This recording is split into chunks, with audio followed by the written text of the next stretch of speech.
Hi everyone, welcome to the virtual coffee break with Mark and Karina.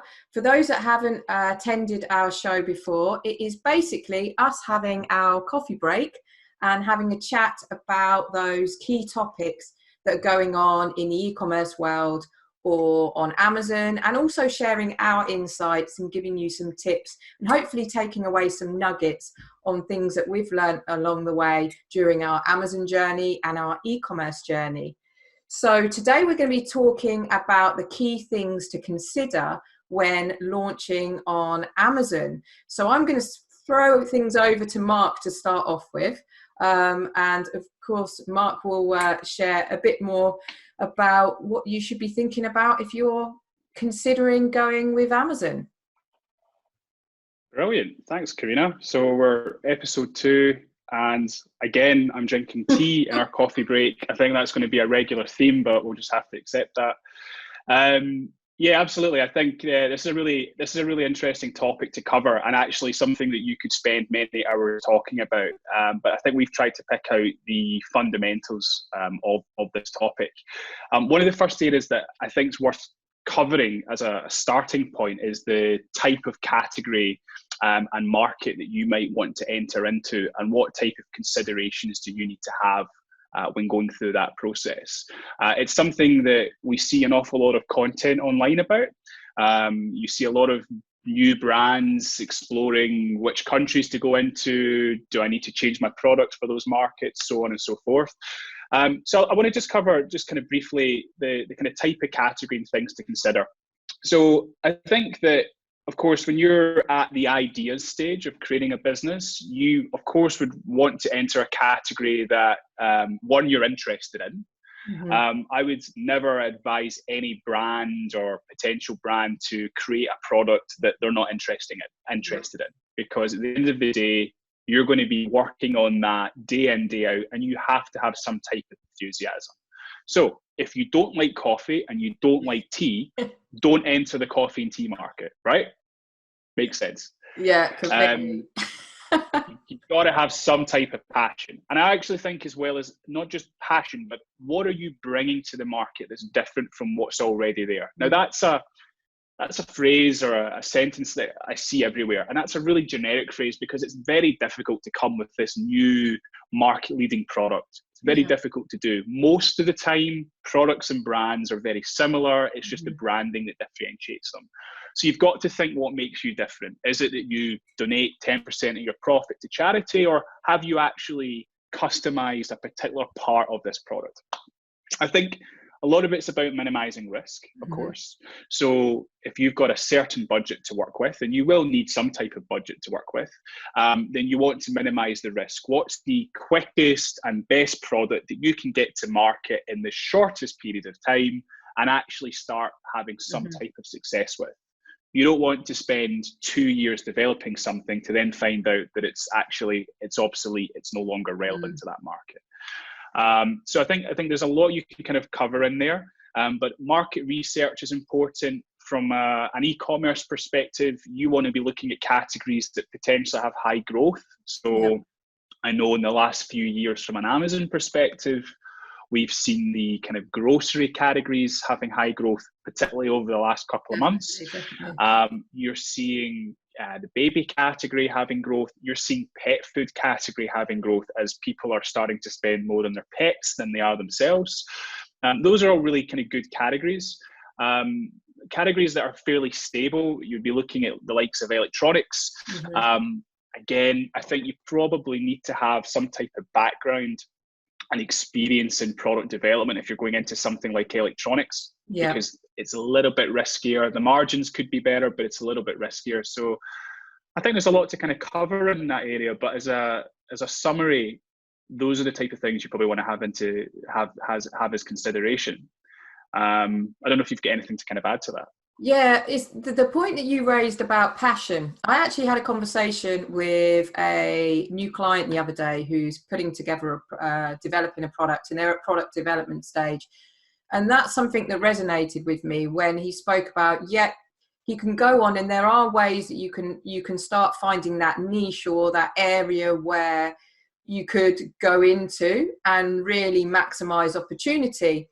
But if you're not passionate about the product, you're really there's gonna be something lacking. It just becomes a number, which is okay. You see some businesses be successful with just that because they're just looking at the next opportunity, and then that closes down, the next one, the next one, the next one. But when you're brand building, and this is what I'm going to go on to, it's more about having to have that passion. As you mentioned, coffee being an example. If you don't like coffee, then why are you going into the coffee market? Yeah, there might be an opportunity, but to really believe and make something grow, you've got to be passionate about it. And plus, the samples aren't going to be any use. You're not going to be able to test it out. You're going to have to rely on your family and friends for that one. But that's the biggest thing. I think you're spot on, and you've got to have some passion there. That's key, because you're ultimately wanting to try and solve a problem or bring something new to a market. You're not launching a brand for the sake of launching a brand. You're hopefully launching a brand to improve that product category overall, or just refresh it. But I think you kind of just touched on it without going into it there. The topic of branding actually coincidentally leads on nicely after selecting a category.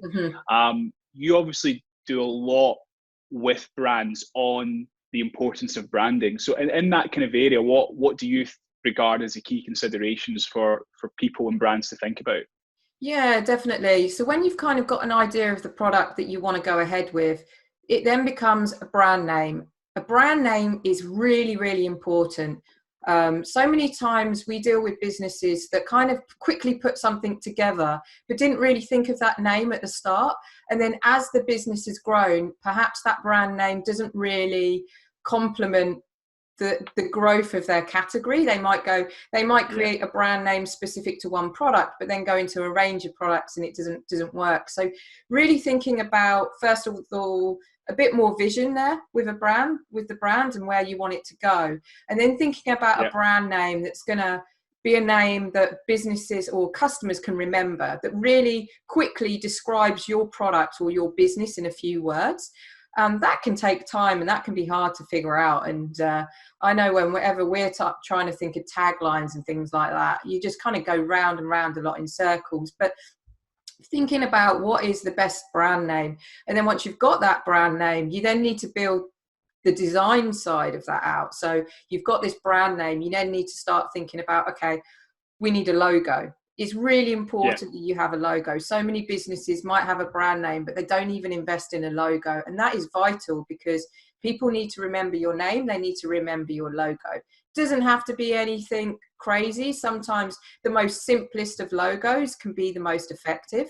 And you don't have to break the bank. You know, you could find a freelance graphic designer that could create you a logo. You could work with an agency, a graphic designer.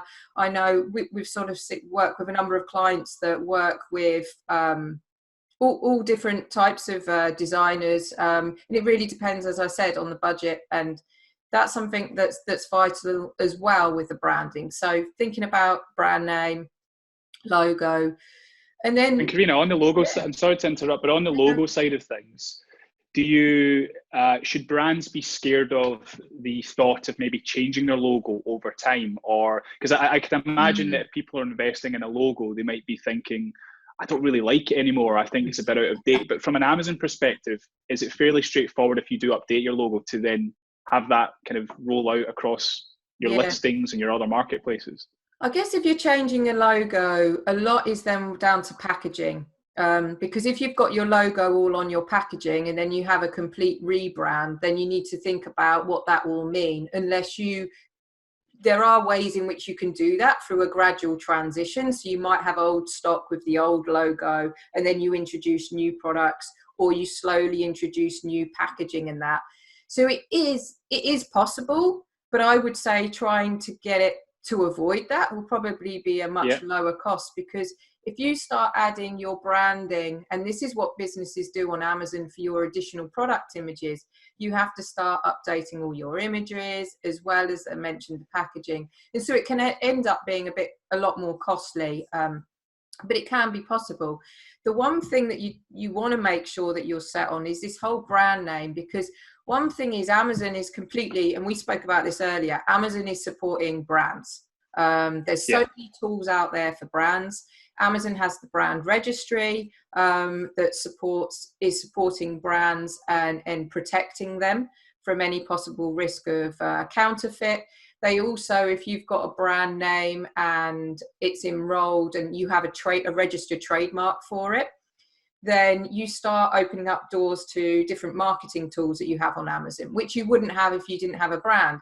So it enables you to compete better, because without that, you've got competitors with brand names, access to all these tools on Amazon to really market their products, and you can't if you don't have that.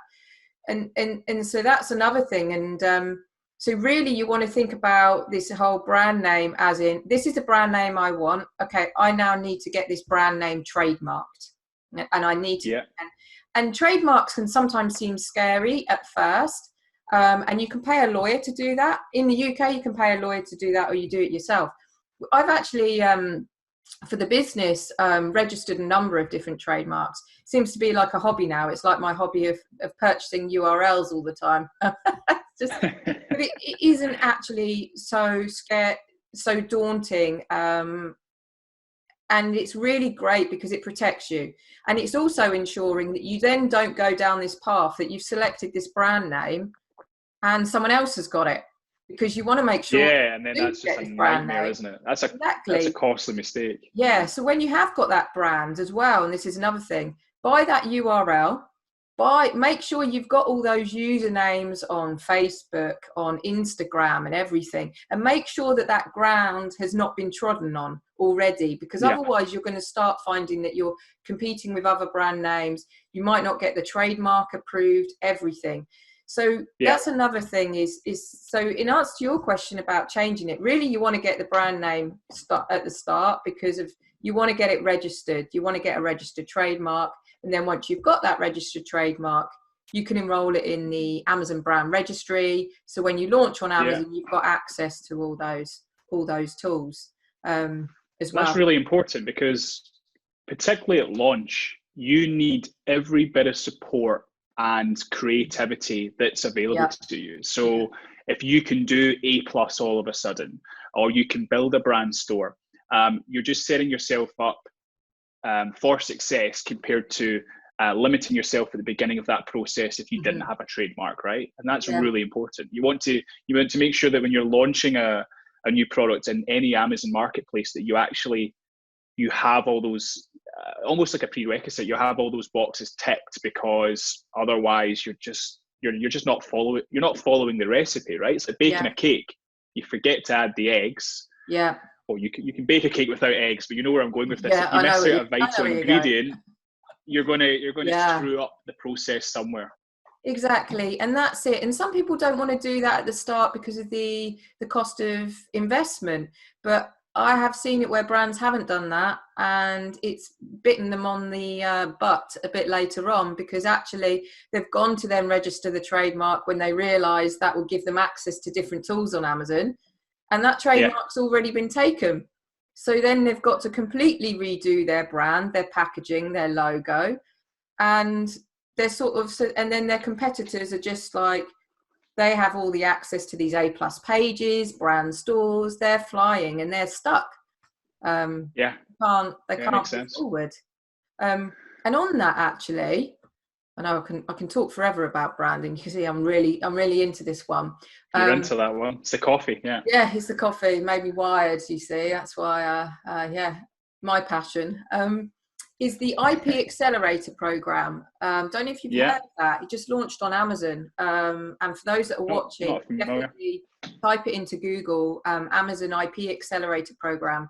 And Amazon are actually helping brands get their brands registered with a trademark by offering different attorneys or lawyers that can do it for them. And if they work with those lawyers that they recommend, it's almost fast tracking and getting access to all these tools without having to wait for your trademark to be officially registered, because that can take So that's awesome. That's really a good thing, because otherwise, you're waiting for this trademark and it takes months.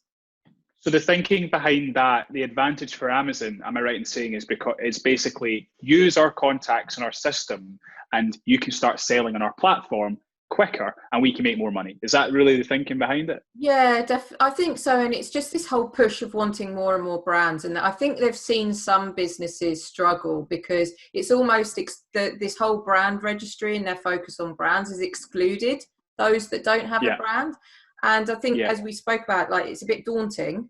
They're making it easy and less scary, because that's what Amazon always does. They try to simplify things and make things more accessible. So they're making it, I guess, more accessible and then incentivizing that to the point where you get access to these tools that you probably wouldn't get access to for months. And that goes into all that planning, as in you want to plan all of this months before you work on Amazon, because otherwise if you get to then launch on Amazon, you're like, oh, I need a trademark to access all this. That's another 3 months.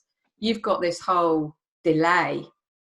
Yeah. And you don't want that at launch phase, do you?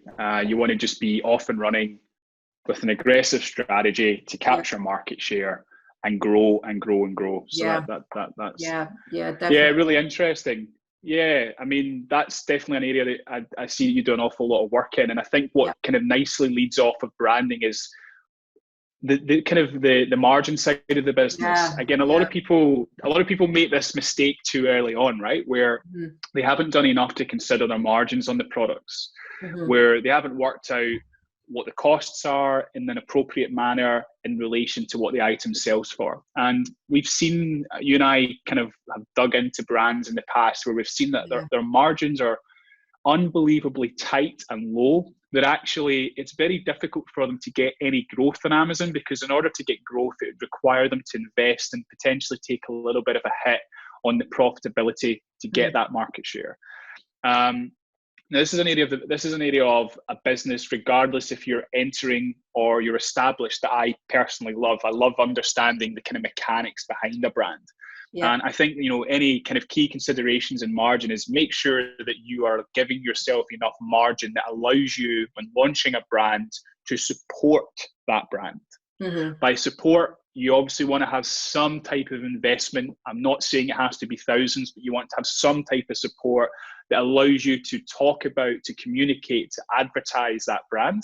But actually understanding, well, I know what my margin is, but how does my margin relate to my goals? So if you're launching a brand, obviously, Karina, the first thing you need to think about is increasing awareness. That's your goal should not be profitability, because you haven't earned the right to focus on profitability. Your goal should be, how do I get John Smith to discover my brand? So really, your margins are going to be important there, because the greater the margin you have, which typically comes with which is related to how many products you buy from your supplier and economies of scale. But let's say beginning, your margins might not be as good as they'll get to eventually, but you need to have enough wiggle room there that all that hard work that you've just done on branding, which you've went through, all the hard work that you've went and selecting the category, actually pays off, and that you're not working 17, 18-hour days to then actually more or less break even for another 12 months while you're launching the brand. Yeah, definitely. And that's a really good point that you mentioned about the awareness, because we speak with a number of brands, and I know you do too. And sometimes the focus is our immediate focus on profitability. And then, and you find out that they haven't got enough margin and haven't even sort of planned that in to market the brand, to create awareness, to drive paid advertising, to really invest in these glossy pages and everything, because they're so tight, and the expectation is margin from day one. But as you say, you want margin. I mean, there's no point in doing it if you're not going to get margin, but that comes later on, once you've gone through this investment at the start. And we try and when I'm working with brands, we try and link objectives to what we call the product life cycle. So you've got launch phase, growth phase. You've then got the kind of decline phase. And I would say that if your focus is on profitability will always be a focus, but it should typically be a primary objective, a secondary objective. The only time you would want to make profitability your primary focus is if your product has grown, and is starting to decline, and you're thinking of introducing another product where for every dollar, euro, or pound that you're spending on, say, paid media, you want to really get as much value from that as possible. But when you're at that stage of launch and growth, particularly launch, your campaigns, if it's an advertising campaign, need to be focused on getting as many eyeballs to see that product. Completely. And really, you need to be more aggressive in your strategy. So margins are important, and I always would link that in with branding and type of category. That make sure you're giving yourself, and people will go, "What's a good margin?" That's not for us to say, because it varies. Sometimes people have ridiculous margins. We know that Amazon's retail business actually operates some quite fine margins, but they make their money through the scale. But their advertising business or their AWS business, they have way bigger margins because of what they charge versus the overhead. So I think that's important. And actually, you had some interesting stuff on something I hadn't thought of around legislation. Yeah, definitely. This is the thing. It's, you spoke about product category. What you've also got to be mindful of is compliance. Okay, so if you go into grocery, there's a lot of legislation there in terms of labeling and making sure you tick all the right boxes there. If you go into electronics and toys, there's huge amount of certification there. So one thing is, when you're researching those product categories, also think about that legislation aspect as well, because it's not here about, oh, well, I get asked this question. Yeah, but does Amazon really check that? That shouldn't even be a question that you should ask, because it's not about whether Amazon check it. It's about you doing the right thing, and legislation is there in place to protect the customer. And if you're not focused on protecting the customer, then for me, how are you going to really create a really loyal, a brand loyalty if the customer doesn't come first? So you need to be thinking about, no, actually, I want to make sure that we're ticking all the boxes, because this has to be right for the customer. And so that's something that's really important that businesses need to do. And there's companies out there's so many companies and that are seeing this opportunity, especially with Amazon, that are like, like we talked about the attorneys with trademarks and that. All these companies are out there that can give you guidance on what legislation you need, or when it comes to product, food, grocery, what should be on the labels, or checking your labels and everything. So that's one thing. And then just also adding on that is, just from a tax point of view, just making sure that, depending on your situation, if you're going into your own market, it might be more simpler, or if you're going into a different country, just making sure you have a chat with an accountant, and making sure that you are very aware of your tax obligations, because we've seen it happen where businesses have come to us and they've been stung because they never really considered VAT, for example, and never realised how VAT worked, or didn't build sales tax in and everything into their margins. And then as a result, it comes back to profitability, right? As in, they end up making even more of a loss and have no additional money to play with marketing. So basically, follow those 4 key pillars of selection of category, branding, margin, and legislation. And you're saying that you've then got a £1 million product there and then. Easy as that. Millionaire. Well, I would love to say that I'd be a millionaire by now, but definitely those would be the 4 points. So hopefully, for those listening today, if you are considering going onto Amazon, or just considering going into the e-commerce world, then make sure that you do think about those 4 pillars that we've discussed today. So many people that we speak with almost want to move forward so quick and cut corners. It happens. Some businesses are successful when they cut corners, but from our side and our experience of working in e-commerce for a very long time, is making sure that you are taking into consideration all those 4 points that we discussed today. So my coffee is nearly up. I'm wired for the day. How are you on the tea? Well, this is the biggest flask in the world, so I'm only halfway through. But probably better get back to work, otherwise we're going to get in trouble. All that talking. So thanks everyone for listening. We will be talking again next week, so stay tuned and make sure that you subscribe to our YouTube channel, The Virtual Coffee Break, and also follow us on LinkedIn as well at the Virtual Coffee Break brand page. Thank you. Bye.